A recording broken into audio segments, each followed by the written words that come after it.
without belaboring the point, I want to just say that it is a particular honor for me to have the opportunity to introduce Dr. T. Colin Campbell.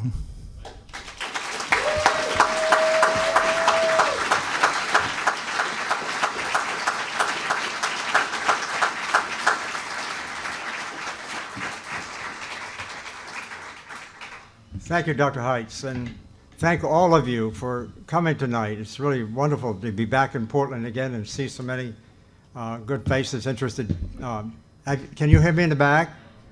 Okay, is that better? I've got two mics on here, so I guess one is right. Okay, good. If you can't hear me, please raise your hand as I go forward.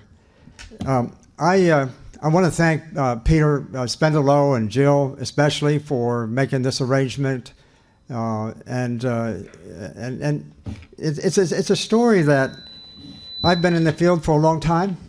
I started my career now 55 years ago, actually, in graduate school at Cornell University, and have learned along the way that it has become a story that has many, many ramifications. And there's various and sundry ways to talk about this story, and I do talk about it in various and sundry ways. But tonight I think it's 40 minutes, I believe. I'm going to go back to the core and basically share with you much of what's in the book, but that is basically a story of how I came to sort of learn what I think I learned with all my students and colleagues and others. When I sit down to write the book with my youngest son, who before was a theater, now he's gone through medical school, just graduated with his MD himself, we decided we'd try to figure out how to write the story. And I don't particularly like to preach or proselytize, but we finally decided on the idea, why don't I just tell the story the way I learned it and let the reader decide for themselves and maybe try it. And it's really turned out to be really quite a wonderful experience. So I'm going to just share with you a sort of a snapshot on some of the kinds of evidence that really influenced me to come to this particular point in time. The story starts out, for me at least, in a fairly narrowly focused question involving work that I was doing in the Philippines at the time. And gradually over time, it just went like that. And now, in fact, it's far more than just about, of course, vegetarianism or veganism. It's really about a whole lifestyle. And that's the message that I think all of us who are working in this field really want to convey.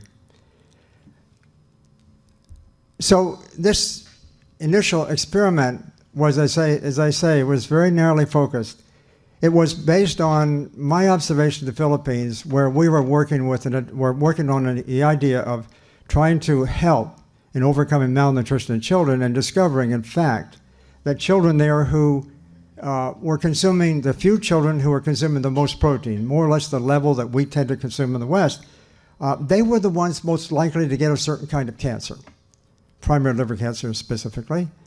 And so with that sort of rather simple observation, it wasn't published and so forth, with that simple observation, it turned out that some work in India using experimental animals at the time, also working on the same idea, trying to understand, if you will, how this primary liver cancer really started, did this particular study here, where they basically fed animals two different levels.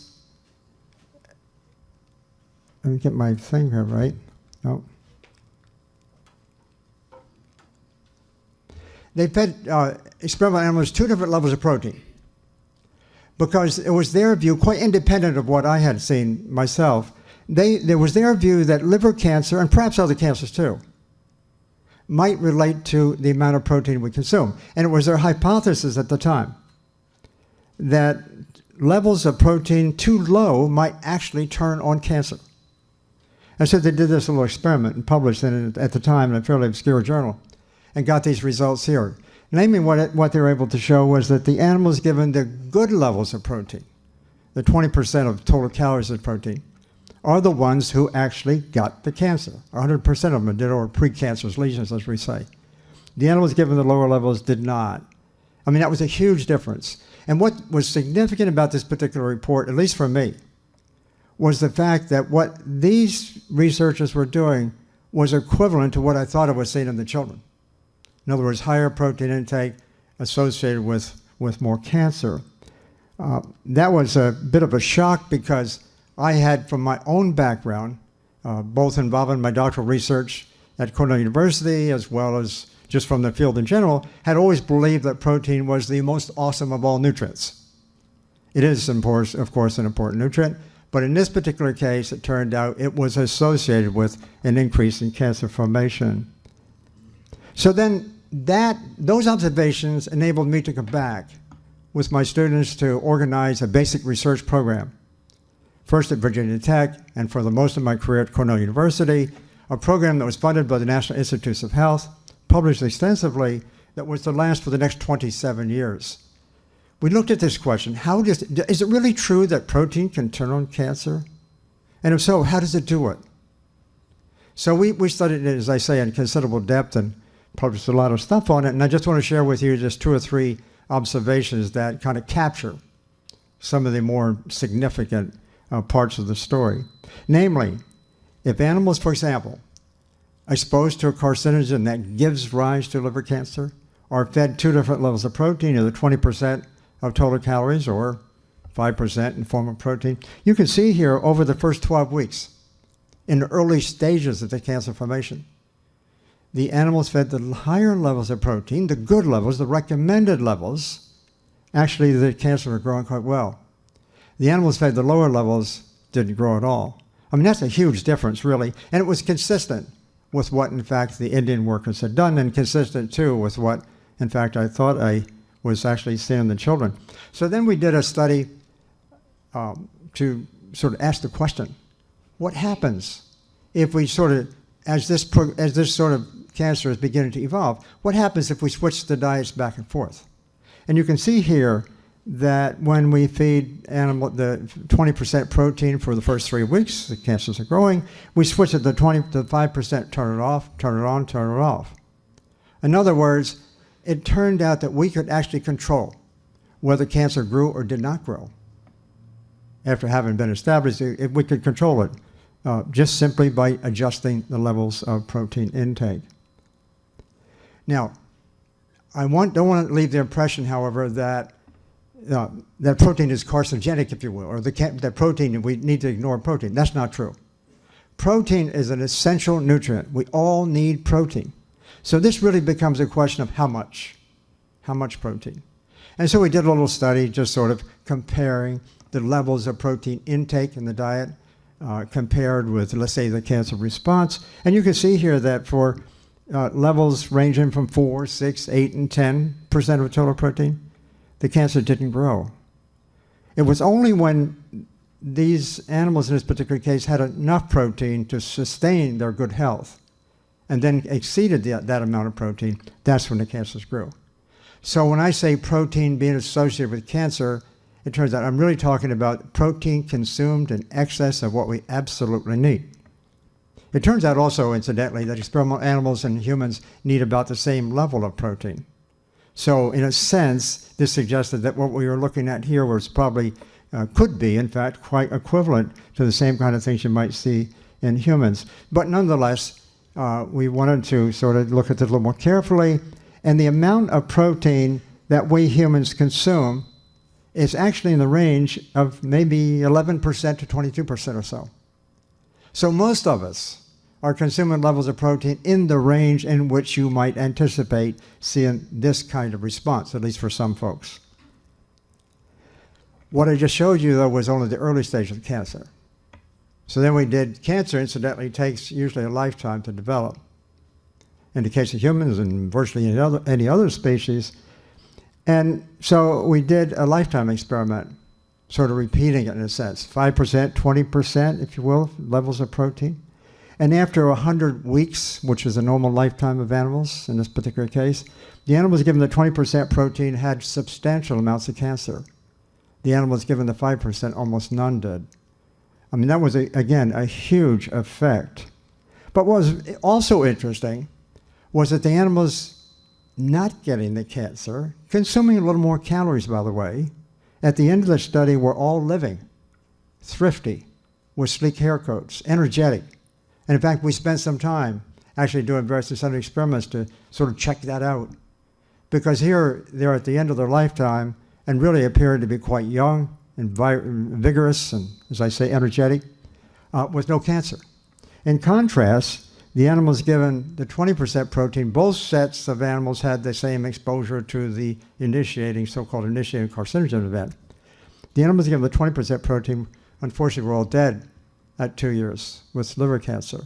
So here was a huge effect between just 20% and 5% animals, if you will, not only in terms of how much cancer they got, but also in terms of sort of other general health characteristics.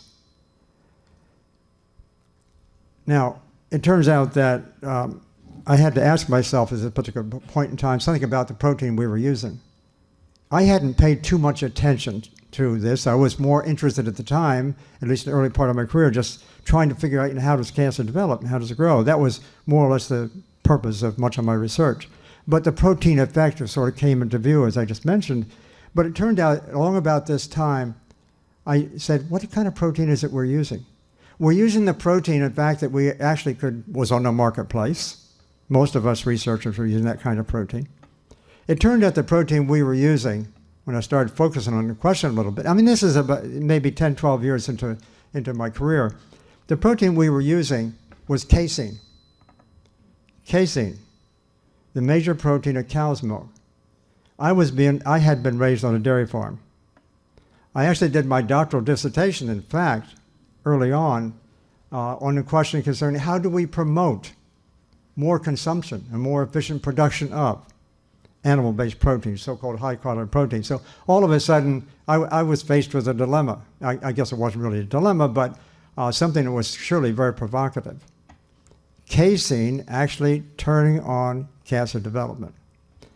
It also turns out, and that's me, incidentally, as I say, maybe 9 or 10 years ago now, in the front of the... that was one thing that it was a bit of a shocker, if you will, sort of drew my attention actually considerably. We at this particular point in time had already established that this relationship really did exist. We knew a great deal how it worked. And insofar as how it works is concerned, in biochemistry, as Dr. Haidt just mentioned, we'd like to go to the basics of things.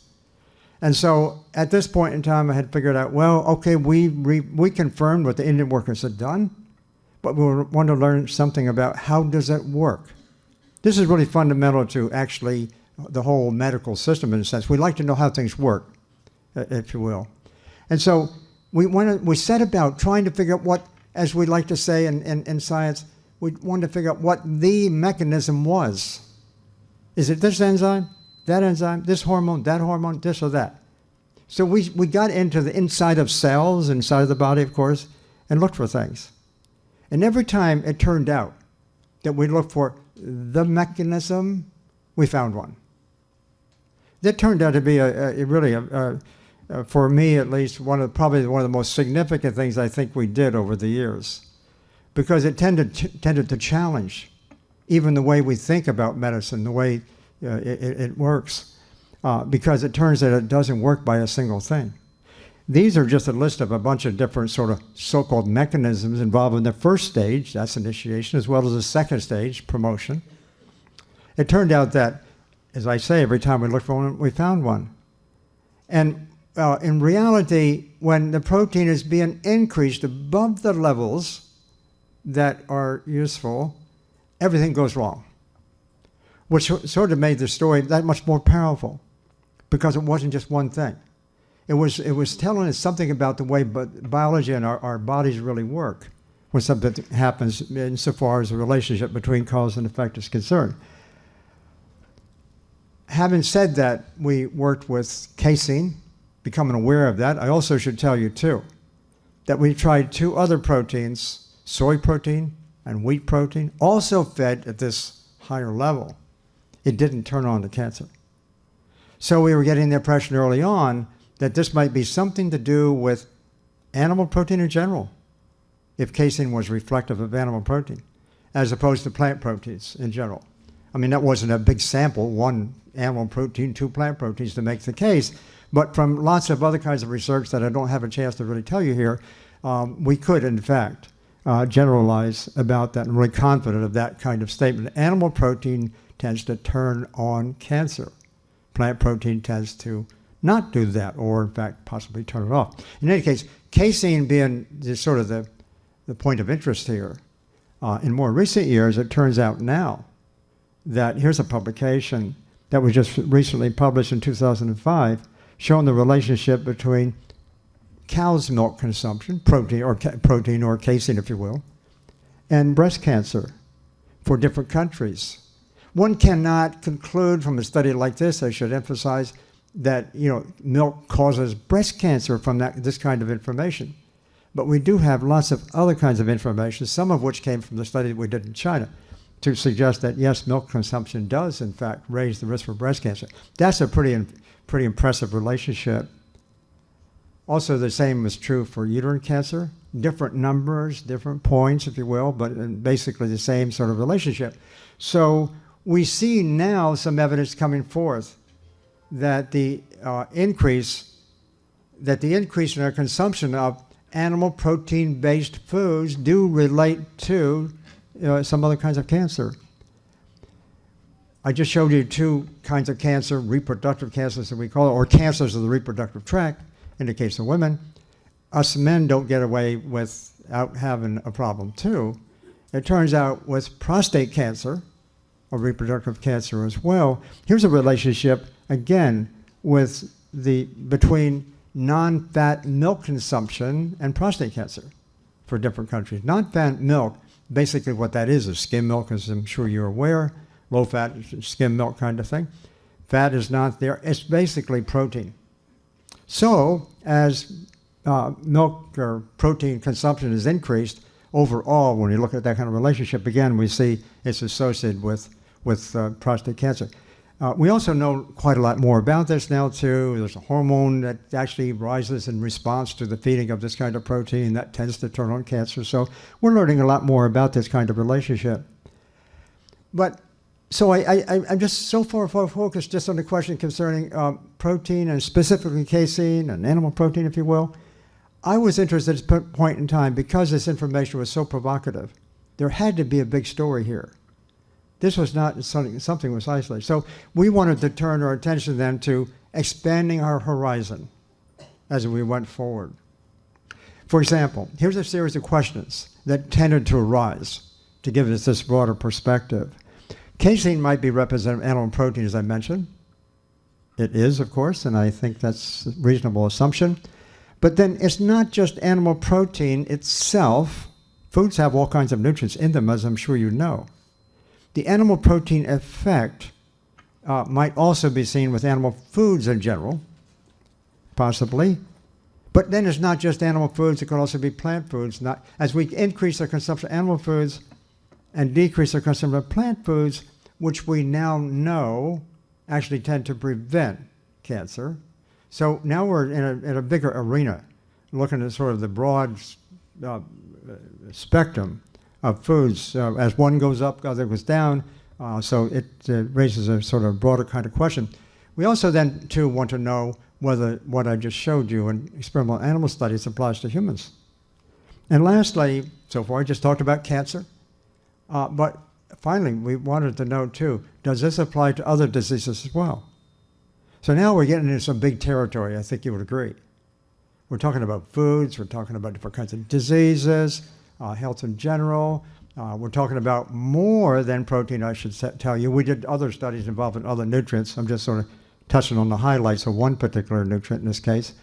And it was about this time that in order to seek that larger perspective, we had the good opportunity to go to China, to explore with our Chinese friends how diet might relate to various kinds of diseases. The Chinese, during the 1970s, 73 to 75, had gone across the country and measured how much cancer existed in a total of 2,400 counties. I mean, it was a mammoth study, a huge study. 625,000 workers, it was said to be. So they, in 1973 to 75, came up with an atlas that was published in 1981 showing how much cancer existed for about a dozen different cancers around the country. And this is just one sample, breast cancer in this case, and you can't see the detail of the colored code, I'm sure, but basically what they were showing was that the cancer was very common in some areas and much, much less common in other areas. The concentration of cancer in this particular case was really very focused, suggesting, of course, something that we all, or I should say confirming something that we all already knew more or less in science, namely cancer is a geographically localized disease. That says this, and this in part is a conclusion drawn from prior research before this, but it basically says that cancer is not a product of our genes. Even though cancer and all other physiological events start with genes, they don't necessarily end with genes. And so there's something that goes on between the genetic basis for disease and then the expression of those genes to give the result. So in any case, since it's a geographically localized disease, it suggested to some of my colleagues, in fact at Oxford University from some other kinds of studies, and confirmed here, that cancer is a lifestyle kind of condition. It's a dietary and lifestyle function. So what we're seeing in this case with the study I just showed you on nutrition, sort of put some, gave that some emphasis. Now in the China study, this is a huge study. It was a joint study between the United States and China and Britain, specifically between Cornell University, University of Oxford, and 2 Chinese academies. And we went across the country. I'd say we, I use that concept a little bit liberally, as my Chinese colleague, Dr. Chen, whose picture you saw there, and his people, his professionals, went across the country and collected information in a total of 130 counties across the country. He collected blood samples and urine samples and food samples, had access to all kinds of information on disease rates, not just cancers, but other diseases as well. And so finally in 1991, after completing this study, working together on this, we came up with a monograph with a huge volume of information. All kinds of diseases, all kinds of things measured in the blood, and like nutrients and hormones and viruses and you name it. What I was interested in as far as this study was concerned, to go back to what I just said before, I was interested in that broader horizon, to see if what we were focused on in the beginning, involving just protein and liver cancer, might also relate to, in a much broader context, other kinds of diseases. And so, just quickly, I can't get into the details of how we actually went about doing this, but among the diseases that were in fact recorded in China, with data that were considered to be reliable, among all these diseases, it turned out there was basically 2 sort of collections of disease rates for different counties. So that on the one hand, we had so-called affluent diseases, the cancers, the heart disease, and diabetes, and diseases like this that we tend to see in the West, and much less so in rural areas of China. And on the left, the diseases of poverty, we say, infectious, communicable kinds of diseases. And so we see this segregation, this segregation of these disease types, in this very large population in China. So then we could raise this question, at least I thought it was fair to do. Among all the things we measured in China, what is most associated with the diseases here on the right, let's say, since these are the diseases that obviously get most of us before our time in Western countries? And it turned out there was one thing that we did measure that was highly significantly correlated with this. It was elevated blood cholesterol. Elevated blood cholesterol. That turned out to be, and it was highly significant, those 3 stars, I mean it's significant, the 0.001 level for the statisticians in the group. So what really made this here kind of interesting was this, and that's that blood cholesterol in the Chinese samples among these individuals. The blood cholesterols in rural China ranged from a low of about 90 milligrams per deciliter up to a high of about 170. Much below ours. Their high was near our low. The normal range of cholesterol in the United States in those days was considered more or less the average of like 210, 220 or something of that nature. And in fact, when we first determined these levels with our method and one laboratory, I thought it was wrong. I mean, it was so low, and my colleagues who had been working in this cholesterol area said, that's not possible. But we did go back, use different methods, did different laboratories, checked out this information, and sure enough, the blood cholesterol levels in China are low. Now, all of you, I think, know that the cholesterol story primarily relates to heart disease. That is, the higher the cholesterol level, the higher the heart disease rates. That's been around a long time, kind of an old idea. But the fact is, what we're seeing here in rural China was that cholesterol, if we only get down to about 170 or so, 180, 170, we're not getting rid of all the risk. Going from 170 down to 90, we can actually remove a lot more risk as well. And in fact, in the regions of China where the cholesterol is really low, heart disease is virtually unknown. In fact, one block of data over a period of years for one county, there was something like 265,000 successive death certificates that were recorded without one single case of heart disease. So with now telling you all the other background information on this, it turned out that that's why the Western diseases being associated, as it were, with the blood cholesterol levels. That's why it's so significant, because we're working with cholesterol levels at very low end of things. One more point, and I don't have this information to show you. Cholesterol in China tends to increase from those low levels and going up like this as they begin to consume more animal-based foods, more animal protein, and as they begin to cut down on the consumption of plant-based foods. So what this suggested, and confirmed with, or supported, I should say, with other kinds of data, is this very general and, again, very provocative statement. As soon as we start to put in relatively small amounts of animal food in our diet, or as we stray, even a better way to say this, as we stray from the consumption of whole plant-based foods, we don't have to go very far for some of us. We can begin to get in trouble. And so the Western kind of diseases begin to appear. So this, again, is in stark contrast to what, in fact, had been told before in the Western literature, and it was something, of course, that's very exciting. We ended up with a huge block of data. Something like, again, for you statisticians group, we had something like 100,000 statistical correlations between all kinds of things measured in the blood and lifestyle conditions and related to all kinds of disease outcomes. The Chinese government gave to us a lot of information, as I mentioned before, on non-cancer deaths as well. So with all that huge body of data, it becomes a question of how do you analyze this?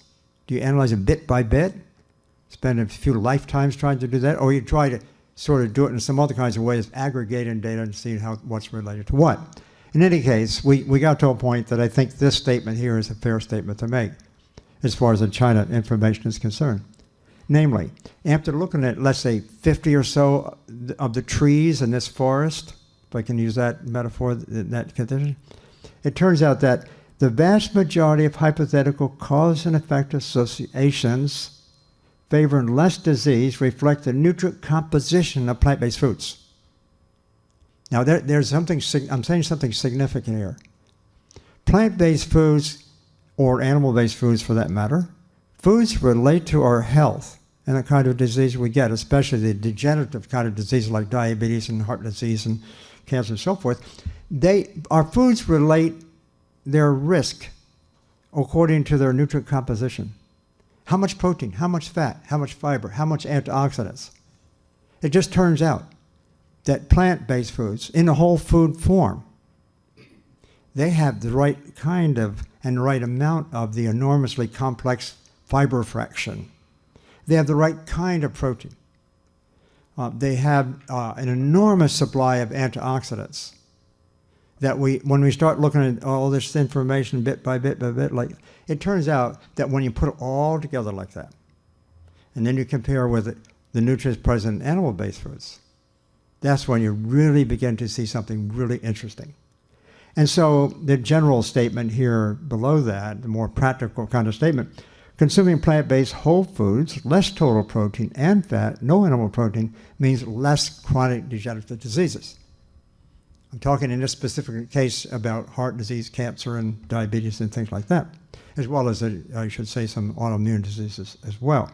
And that information was consistent with experimental data that had been done before, either on experimental animals or in test-tube studies, if you will, over a number of different years. So that's kind of a heavy statement, but I think it's one that's, as time is passing, it really turns out to be very significant. At this particular point in time, it was in the early 1990s, in fact, when the New York Times actually heard about our results from China, publicized it in a cover story in, I think, 1991, that it came to the attention of Dr. Esselstyn at the Cleveland Clinic, a famous surgeon who had been practicing his art for many, many years. And he called me up to, I have to tell this story because he called me up to talk about this because he had been working in the heart disease area. He invited me to a conference that he was organizing. That's when we established our relationship in the early 1990s. And it turned out Dr. Esselstyn, without working on the science end of thing necessarily all that much, simply was doing something on, I mean, I want to tell this because he did it on his own, I did it on my own. It was just two different sort of arenas, if you will. He was taking people with advanced heart disease, giving them whole plant-based foods, and getting remarkable results. Published it here. And I'll just leave it go at that because there's a lot more to that story. I don't really have the time to go into it, and many of you may know that story. But it just turned out that his clinical experience and the science that I was involved in, all of a sudden just came like that, converged. So it was really very exciting, not just for heart disease, but also for other diseases as well. And so when I speak about other diseases, it turns out that when I sort of knew some of this information, I guess, through the years, but when all this information, there's so much more I could tell you, I wish I could, about genes and all the rest of it. I mean, all this information was beginning to converge to a point that was sort of saying that health, however you define it, avoidance of disease, physical conditioning, all these kind of things, I mean, they really work together. And so we decided systematically, my son and I did, to go back and look at the literature a little more carefully about other researchers and other clinicians in years past to ask ourselves, are there people doing anything like this? And as I got into sort of reviewing some of the information, it turned out finally we could assemble a list like this. And the list here, as you can see, shows a rather large number of different kinds of diseases. Some of them, of course, very serious. Some of them are more nuisance kind of diseases. But it turns out all of them, there's really serious literature and evidence showing that, up at the top, the same whole food, plant-based diet prevents, suspends, and/or cures all these diseases. Can you think of a pill that can do that? I mean, this is, and I want to emphasize this too. We don't know enough yet. I mean, I'm making a strong statement, I realize. And I can't say, obviously every single person who has a problem is going to be able to solve their problem just with a plant-based diet of this nature. But this effect is so strong compared to everything else we do in medicine, there's no comparison. There's really no comparison. The statement here at the end where it says cures, I really mean that. Until now, we have tended to think in medicine and science, insofar as diet is concerned or nutrition is concerned. We have tended to think and accept over the years that certain kinds of diets might prevent certain kinds of diseases like heart disease or diabetes and so forth. We talk about prevention. That hasn't caught fire really very well because everybody sort of think, oh, I'll leave that. We're not going to worry about what might happen in the future. But here's what we're learning, and to me, this is the most exciting sort of turn of events insofar as this information is concerned for our future thinking. It doesn't just prevent disease, it actually cures disease. And here's what I mean by cure. I don't mean cure in the sense that, you've cleaned up the body completely and it'll never return. I mean it by simply eliminating the symptoms that one experiences for these diseases. If they go away, if those symptoms go away, even though your body still may retain a capacity to go back where it shouldn't be, as long as you don't know the symptoms are there, that's fair enough. To me, that's cure. So that's in the sense of what I'm using cure. And so that's the future of this field that's going to catch fire. It's catching fire now. It's not just about people, oh, I'll do this and so I don't get some disease in the future. people are actually using this and getting results, amazing results.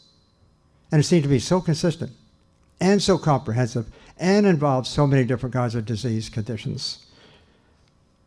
It also promotes superior physical fitness. I think Robert probably can speak to that to some extent.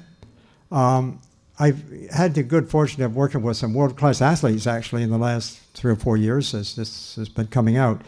And I continue to discover still yet more really top-notch, world-class, Hall of Fame type of people, who are trying this and discovering better conditioning for their athletic events. Again, not enough time to talk about that. So here's where I am now as far as, I guess I could say, what I thought I knew in the beginning of my career and what I think I know now.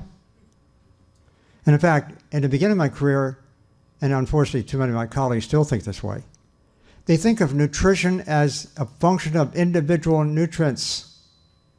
We study them that way. In the public, what do? We take an individual nutrient, make a pill into it. We call it a vitamin supplement. We call that nutrition. We're just working on one nutrient at a time as to what specifically it really does.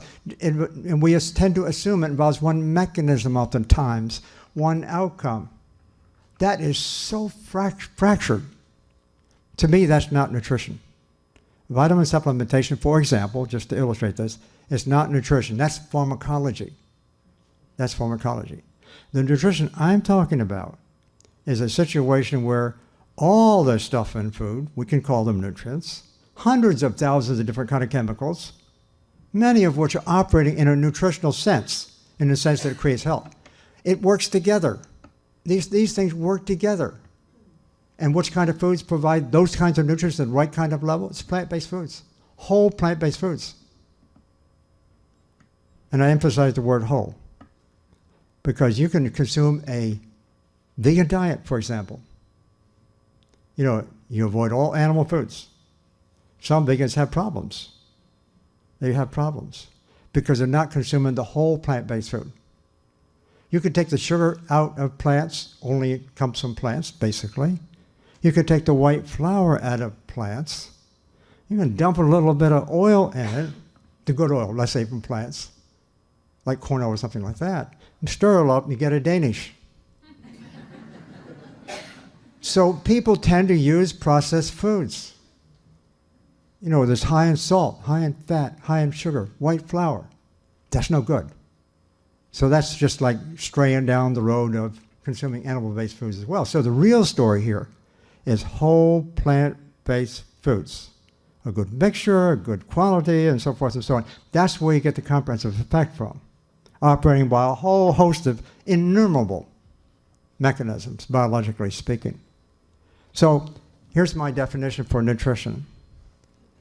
I taught the verse of this at nutritional biochemistry at Cornell University for some years, so I was part of the game plan too. Going in the wrong direction. It wasn't until, obviously, we started collecting some information through the years we had to change our minds. But anyhow, nutrition definition involves integrated effects of countless food constituents. I really mean countless. Your guess is as good as mine. Hundreds of thousands, maybe millions, different kinds of isomers, for those of you in science, that are all kind of working together in really neat ways. It involves infinitely complex mechanisms, and that's why I said that the whole story about mechanism, what I'm talking about here is holism. A bad word in my field, has been. But I'm talking about, how things sort of work in a holistic sense. It involves infinite mechanisms to produce comprehensive health, that meaning, a large variety of different kinds of disease outcomes. So nutrition, let's say, is not everything, obviously. When it's supported by good exercise, very important. Supported by adequate water intake, hydration, good sunshine, rest I should put in there too. When we do it that way as a lifestyle and become accustomed to doing it that way, it's greater than the sum of its parts. It's a biological symphony. We need to come to terms with that kind of understanding of what nature really is and what biology really is, because when we do, if you stop, it sounds kind of simple maybe. Maybe if you already know this and you use it. But if you think more about it, especially in the context of the way we actually do medicine, the way we actually publicize our information, this is the way we should think about it instead of the alternative. So there's the sort of the practical statement. So in any case, I've gotten very excited about what nutrition can do. You probably heard me now long enough to know I'm pretty excited about it. But I think this information has enormous capacity to really transform, not just a way of thinking, but our way of living and sort of maintaining health. So where does nutrition fit in? It doesn't. In the present state of affairs, it doesn't. This kind of information, to some extent, there's bits and pieces of this information been around for quite a long time. And a few individuals, in fact, have talked about this. Pythagoras talked about this 2,500 years ago. So it's kind of risen up a little bit from time to time. Sometimes get to know it, sort of believe in it kind of thing. But basically, it's not accepted. Public doesn't understand. The public is confused about what nutrition really is. And so it's poorly understood by the public, of course. And there's a couple of reasons for this in an institutional setting. Namely, research funding hardly exists. Let me give you an example. The National Institutes of Health, which is the leading medical research agency in the world, has been at least, up until now, is comprised of 27 institutes and centers and programs. In other words, it's National Institutes, plural, National Institutes of Health. That's NIH, very powerful organization. They really set the agenda. 27 institutes, one for heart and one for cancer, one for this, one for that. Do you know there's one institute called Institute of Nutrition? And here it is the single most important thing we can think about as far as health is concerned. Not one institute. Medical schools don't train in nutrition. There's not a medical school in the United States that really trains young doctors in nutrition. Many of them don't even offer a course, maybe a few courses in some cases. But so nutrition is not trained, not part of our system, our paradigm. National policy and standards, I'm being a little rough here saying that it's corrupted by the food and drug industry, but I mean that. I spent about 20 years of my career actually on expert panels and kind of panels that are bodies that were responsible for, let's say, translating science into public policy. So I've seen it firsthand. I've seen the interface between science on one hand and politics or policy on the other. And unfortunately, that's where most of us getting information from. It's basically who wants to sell what, basically, is where much of it comes from. I'm going to go on my hands and knees, and this is only my opinion, and say, America, I beg of you, read a book called The China Study. The China Study. It's something I've tried to do most of my life. Avoid animal protein and to exercise and eat as much raw as possible. We've got to eat right. Food must be your medicine. Exercise and eat right. I didn't mean to get into that quite so fast. I want to save a little time to make a remark. I mean, that's Gary Player, by the way, a famous golfer.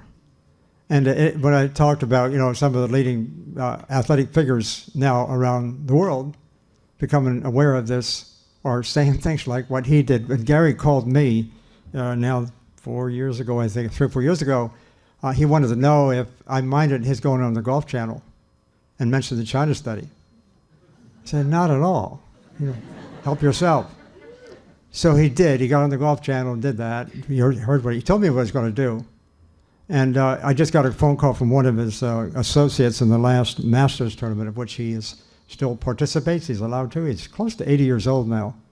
But he carries the book all over in his bag and tells people about it. And so he's been a great missionary for this whole idea.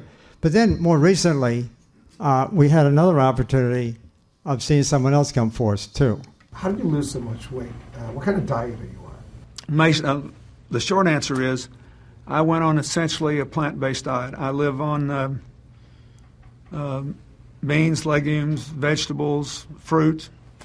I drink a protein supplement every morning, no dairy. I drink almond milk mixed in with fruit and a protein powder. So I get the protein for the day when I start the day out. and it changed my whole metabolism, and I lost 24 pounds, and I got back to basically what I weighed in high school. But I did it for a different reason. I mean, I wanted to lose a little weight, but I didn't dream this would happen. I did it because after I had this stent put in, I realized that even though it happens quite often that after you have bypasses, you lose the veins because they're thinner and weaker than arteries. The truth is that it clogged up, which means that the cholesterol was still causing buildup in my vein that was part of my bypass. And thank God I could take the stents. I don't want it to happen again. So I did all this research, and I saw that 82% of the people since 1986 who have gone on a plant-based, no dairy, no meat of any kind, no chicken, turkey. I eat very little fish. Once in a while I'll have a little fish, not often. If you can do it, 82% of the people who've done that have begun to heal themselves. Their arterial blockage cleans up. The calcium deposit around their heart breaks up. This movement has been led by a doctor named Caldwell Esselstyn at the Cleveland Clinic, Dean Ornish, whom you know, out in California, the doctors Campbell, father and son, who wrote the China study, and a handful of others. But we now have 25 years of evidence. And so I thought, well, since I need to lose a little weight for Chelsea's wedding, I'll become part of this experiment. I'll see if I can be one of those that can have a self-clearing mechanism. We'll see. I hope you're healthy for many years and get to see grandchildren for many years Me to too. come. That's really the big deal. You know, Hillary and I, we're happy. We love our son-in-law and we admire him, but and we'd like to be around. If there's grandkids, we want to be there to do our part. Mr. President, good luck. Thank you. Thanks for what you do. I just got apparently President Clinton was in China just recently, and I just got an email, I think it was a couple of weeks ago, where he apparently has been going around China as well and talking about the China study. I mean, he's really gotten into this. So that's the book in case you haven't heard of it. One final thing I would like to say, I've had the good fortune of having some young colleagues work with me, one of whom had taken my course at Cornell University on this, Megan Murphy, others also mostly from Cornell, to organize online a course on plant-based nutrition. And in that course, we're now able to give, any day now it's been approved, CME credits for doctors or CEU credits for professionals. We've done this now for going on 2 years, and it's been a very exciting venture. We get students on there taking a series of 3 courses, get a certificate. Some of we don't know who they are when they take the course. We learn later. And I wish I could tell you about some of the stories of some of the people who have gotten on there famous. It's really pretty spectacular. And so I just would like to tell you, my colleagues certainly want me to tell you that, so we have this really nice course. I met someone here that took the course. So there you have it. Thank you very much.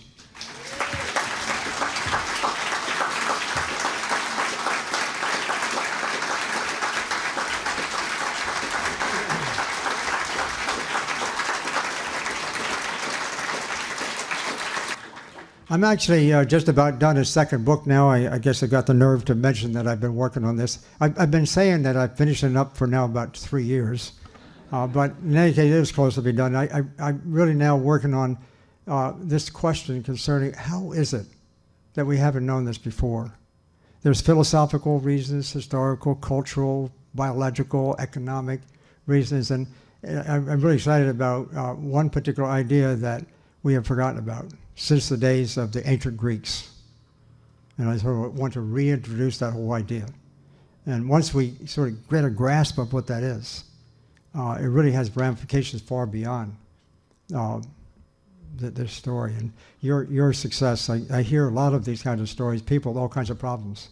They do this and they recover. It's very gratifying. Yes? That's a really good question. I've been asking the same kind of question, of course, myself, not just for the clinician community, but for my community as well, researchers. And And I do have to say that something's been happening the last 2 or 3 years. I've been lecturing since the book came out almost 6 years ago now.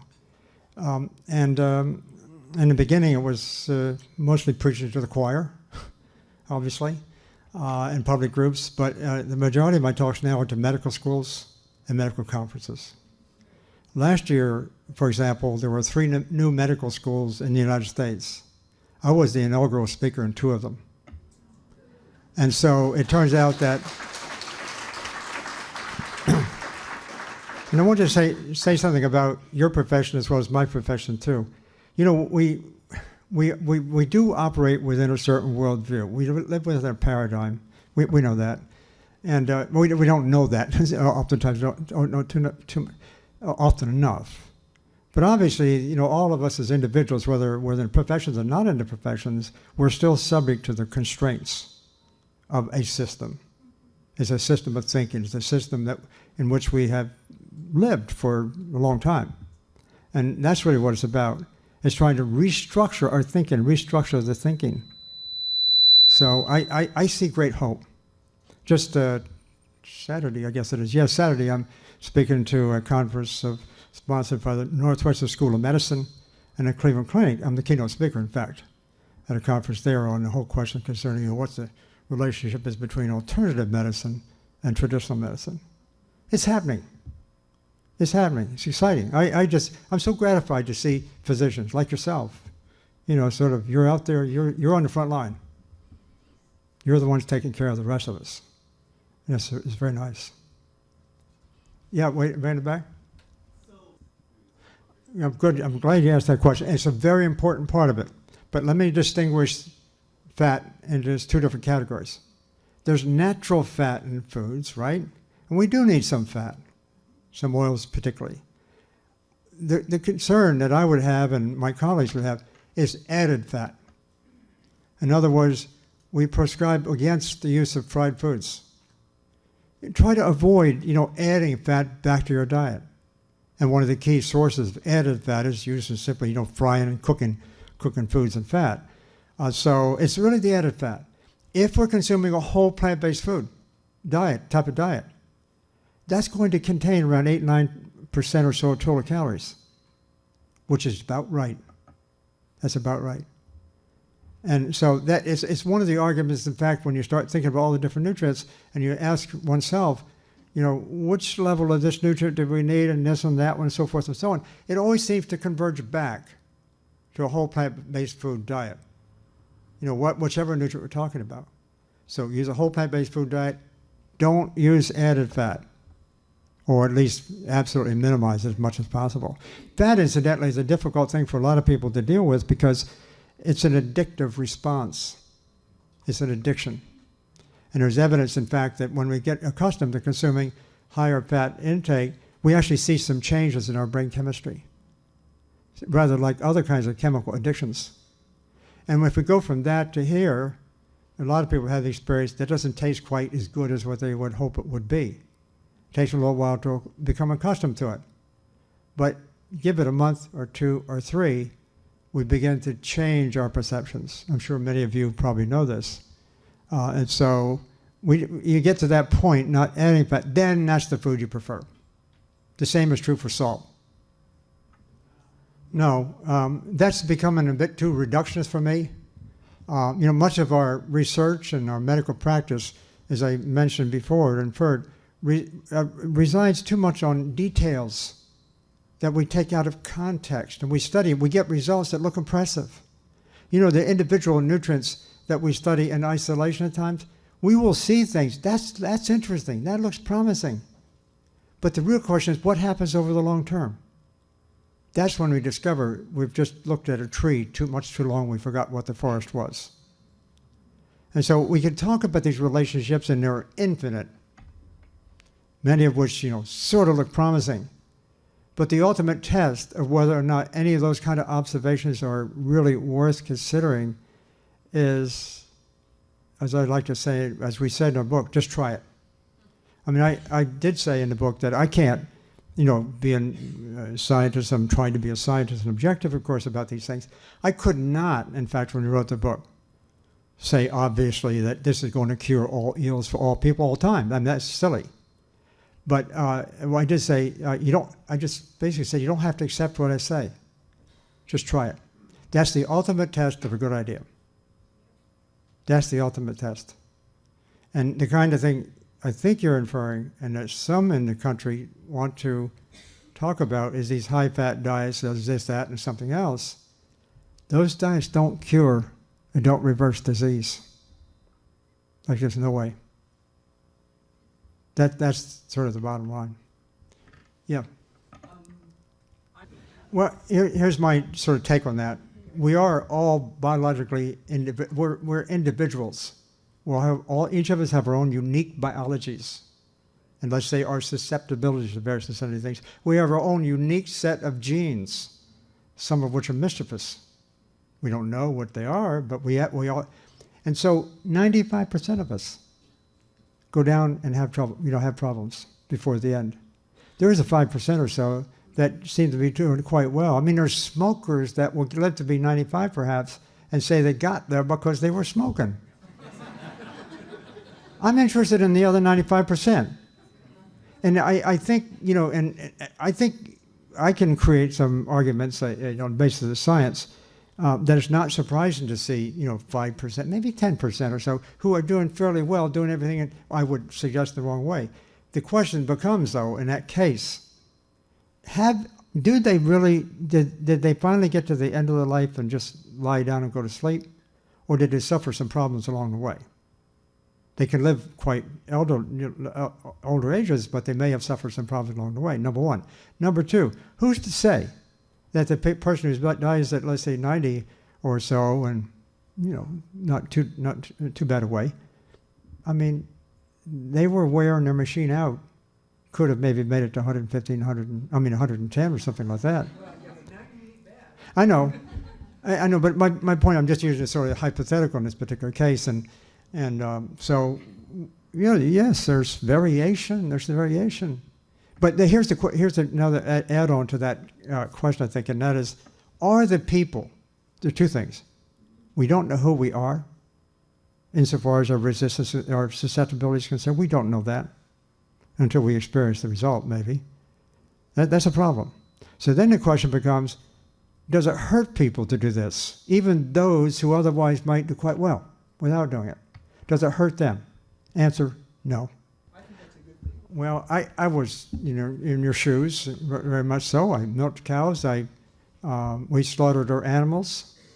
We had our own eggs and all the rest of it. We did the whole 9 yards. But, my father was always outdoors, always very active, still had his first MI when he was 62, and a fatal MI when he was 70. His brother had a fatal MI when he was 58. His father, my grandfather, had a stroke when he was 73, a fatal stroke. On average, I'm 10 years beyond all of them. Yeah. But, I understand what you're saying. It's something to wrestle with. But, one of the things that you say, you like meat. I know you like meat. And I liked meat, too. I like cheese, and I did that. But, after you're sort of off it a while, and you discover those new tastes in plant-based foods, I mean, I think I had some vegetarians in the group here somewhere. So. I love vegetables and fruit and golf. I'm not saying I don't like that. Yeah. Well, give yourself a chance to train some new tastes. I don't know. Peter, tell me when I should stop. Thanks for answering the question. Pardon? 5 minutes is up. Okay. I always like this part anyhow. This is kind of fun. Waiting back there is somebody. It's a good question. Some of the Tony Gonzalez, I don't know if you heard the story or not, all-pro and formerly of the Kansas City Chiefs, now with the Atlanta Falcons, and headed for the Hall of Fame. He's really outstanding. And he tried this and called me and got involved, and now he's gone through 3 football seasons. Basically doing this. But he thought that he really still needed some protein supplement. Asked me the same question. I couldn't argue against it for someone who's in that, really muscular and very fit and things. I thought it wasn't necessary, primarily because the average age of death of NFL football players is 56 years. And so, even though they might gain something by having protein supplements early on, especially muscle mass, no question about that, that happens. But the fact of the matter is, so Tony and another guy who's a weightlifter, professional trainer, has gyms, 5 gyms, I think, across the northern part of the country, man by the name of John Hines. I got John Hines and Tony together. And we've been talking about, I had to tell him in my profession, I couldn't give a really good answer to that. And so they've been playing around a little bit. My friend who is, as I say, a trainer, really a very well-built guy to say the least, he first went to plant protein supplement, hemp, and things like that, because he thought he needed it. I'm a little concerned about that because Dean Ornish in his prostate cancer trial that he's been doing actually did not get quite the results he did because he emphasized they should be consuming quite a bit of soy protein, which I think counteracted some of this. But in any case, my trainer friend just called me rather excitingly last summer. He said, now, and you'd have to see this guy to really almost to believe the story, but he is completely off of plant protein supplements too. And he's now in his 40s, and he said he's lifting, pressing, so forth, more than now than he did when he was in his 20s. He just has gained immense physical fitness, and he's just very excited about it. So I think I'm inclined to say plant protein supplements are not necessary, and I don't know what President Clinton is using. I think he could be using whey, and I've been waiting for a chance to get him to meet him personally and tell him, stop that. Way in the back. Yeah, it's a very good question. I'm glad you raised that because people who, and most of you know this who are in the community, the recommendation generally made that you should take a B12 supplement. I have not been in the business of recommending supplements really of any kind much, but on this one I listened to my clinical friends first who say that somebody's really low in B12. You do see some symptoms of B12 deficiency apparently, or they do. But on the science side of it, I'm not convinced that we really have the science sorted out on that one, even then. And B12, incidentally, has been used by the people favoring animal foods as a reason for consuming animal foods, because only animal foods produce B12. That's a silly argument. Through a silly argument. We're animals too, and we produce some B12 in the gut. So that's simply incorrect. B12 is produced by microorganisms. And it can be in the soil, it can be in our large intestinal tracts, and in ruminants, you got lots of organisms there in the rumen reticulum in the large stomachs, and they produce quite a lot of B12 in that condition, so it gets in the milk and so forth. And you'll see more B12, of course. And when we don't see B12 hardly at all in plant foods these days, unless you grow it in really good organic soil. And there's good research showing that B12 can be taken up from the soil, because there's more microorganisms in the soil. It's an argument for using, quite frankly, organic foods to some extent, I think. Well, let me try to answer it, by just from a scientific perspective. We don't really have evidence, the kind of evidence that I'd like to see, that people consuming organic food are distinctly better than people not consuming organic food, number one. We just don't have that. Because it's really difficult to do, almost impossible. You have to do it for quite a long time. So we don't have the kind of evidence that theory would like to have, on one hand. On the other hand, we've got quite a lot of indirect evidence and supportive evidence to suggest that consuming organic foods is better. And it makes sense. It just makes sense. And I think that kind of argument, indirect evidence, is good enough for me to suggest that using organic food is probably a good idea. We should really try to do that because we're doing all kinds of dumb things to our food. Best way to get vitamin D. That's a really big issue these days. Everybody's talking about it because we know that in northern climates, the vitamin D levels tend to go down. What is not told to the public, however, is that the vitamin D levels that tend to go down in our blood, that's the storage form of vitamin D.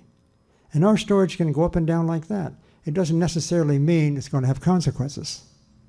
Because the vitamin D that we actually use is not the storage forms. That has some activity, yes. but it gets metabolized as the body needs it into a metabolite of vitamin D that's 1,000 times more active. And the body is the master at controlling how much of that converts from storage to this.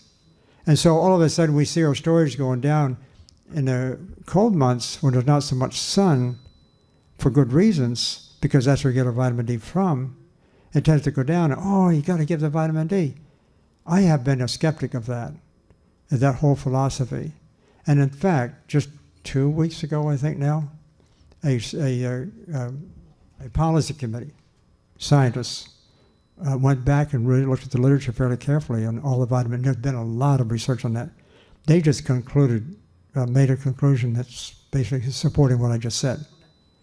And they've really looked at the literature. It's really angered, I should say, a lot of people in this country who are selling vitamin D supplements.